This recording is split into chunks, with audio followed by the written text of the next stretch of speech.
If you have dead plants in your landscape, go ahead and remove them. Those dead plants can harbor fungal spores, or they may have insect pests on them, and you don't want those spores to affect your surrounding other plants, or you don't want those pests to get on your plants either. So go ahead and practice good sanitation and remove those dead plants.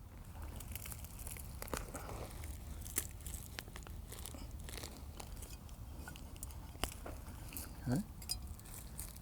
And if you would, be a good citizen scientist, right?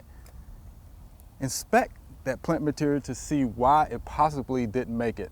And as you can look at the root system, it looks like this plant was planted in an area that was not well drained. So again, practice good sanitation and remove those dead plants. Wow, that was quick. If you want quick gardening tips, just subscribe below.